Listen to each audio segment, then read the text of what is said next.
Salut, c'est Alain, l'activateur de ton changement et le créateur d'Entreprenez-vous. J'ai trouvé intéressant de partager un livre que j'aime beaucoup. C'est celui d'Anthony Robbins, Les 11 lois de la réussite. Parce que c'est un tout petit livre là, qui m'a permis à moi de changer mon état d'esprit, de trouver plein de petits exemples là, de solutions pour faire en sorte de mieux avancer, de changer de mindset. Donc ce que je te propose, c'est d'évoquer avec toi rapidement les lois, et si tu veux avoir plus de détails, lis ce livre. En fait, la première leçon est que l'on peut tous renverser toute situation.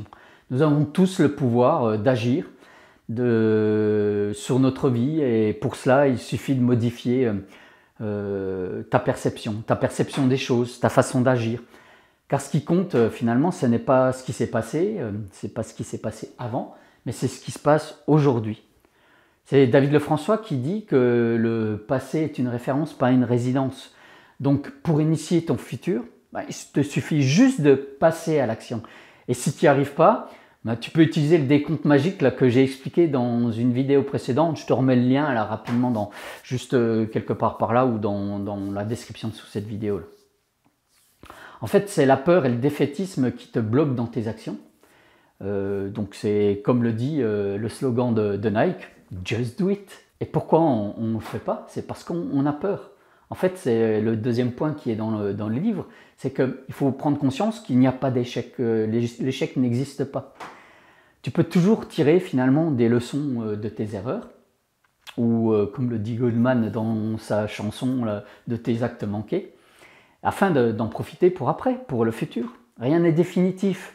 Donc, même si tu es bloqué aujourd'hui, même si tu t'es planté, tu profiteras de cette leçon à l'avenir. Ce qu'il faut juste comprendre, c'est que pour continuer à avancer, il faut apprendre à décider. C'est la leçon numéro 3. Alors certes, bien sûr, il n'est pas toujours possible de tout maîtriser. C'est vrai. Mais il est possible d'exercer le contrôle sur ce que tu penses, sur ce que tu crois, sur ce que tu ressens, sur tes réactions. Alors oui, bien sûr, il faut faire des choix, et en plus, il faut en faire sans arrêt. Mais comme le dit Robbins, ce sont nos décisions et non pas les circonstances qui influent notre destin. Ce qui veut dire que, et c'est la leçon numéro 4, là, que pour rendre concrètes tes décisions, tu dois bâtir tes propres croyances. Car la force qui contrôle tes décisions, qui influe tes pensées, qui génère tes sentiments et finalement qui régit tes actes, ce sont en fait cette force, ce sont tes croyances. Tu veux agir différemment, tu veux infléchir le changement, eh bien fais en sorte de changer ta façon de penser. Ça va te permettre juste de poser de nouvelles possibilités, le nouveau champ des possibles. Et pour ouvrir le nouveau champ des possibles, il va falloir que tu te concentres sur des objectifs afin qu'ils se matérialisent. C'est le point numéro 5 là, du livre. On se rapproche toujours de notre centre d'attention. Tu sais, c'est le truc où tu commences à te dire « Tiens, je voudrais acheter telle nouvelle voiture » ou que tu viens d'en acheter une, puis tout d'un coup, tu te rends compte qu'il y en a partout. En fait, c'est le système d'activation réticulaire là, qui est là derrière. Donc, il faut toujours du temps, bien sûr, pour que les résultats arrivent.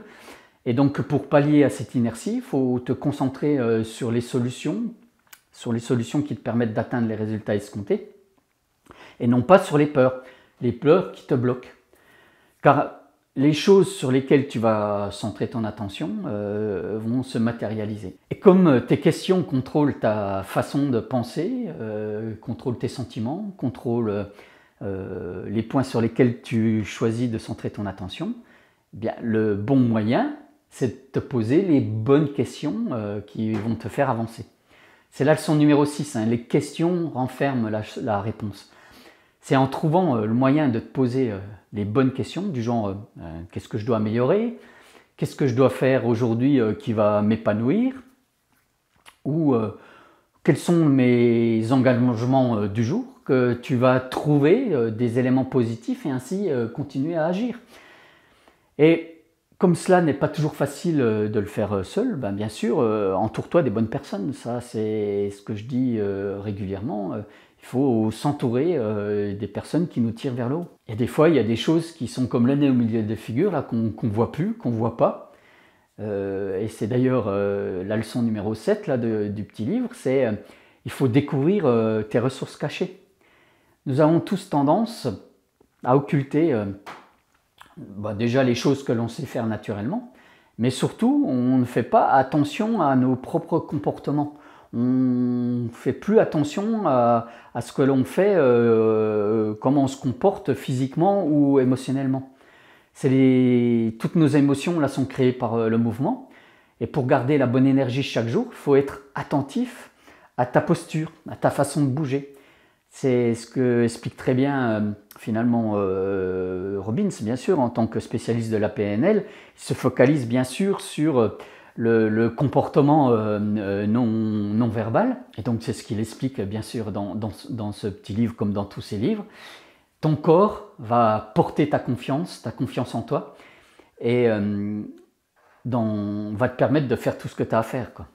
D'ailleurs, tout comme les mots que tu utilises, la partie verbale est importante aussi, c'est le point numéro 8. Utilise le vocabulaire du succès.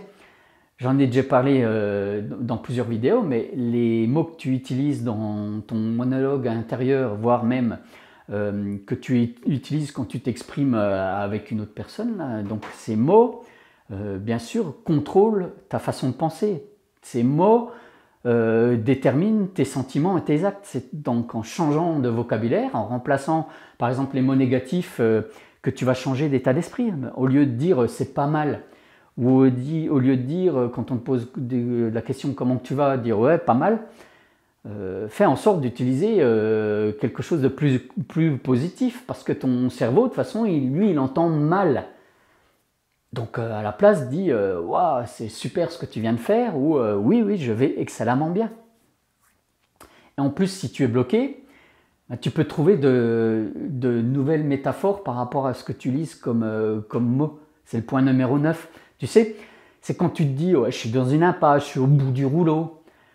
Plutôt que de voir la vie comme un combat, comme quelque chose où il faut se forcer, fais en sorte de te dire par exemple que la vie est un jeu.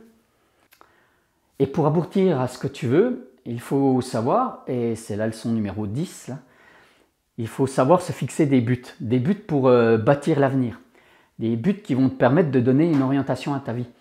En fait, c'est en formalisant la liste de tes rêves et en utilisant cette liste que tu vas pouvoir te mettre en action, que tu vas finalement transformer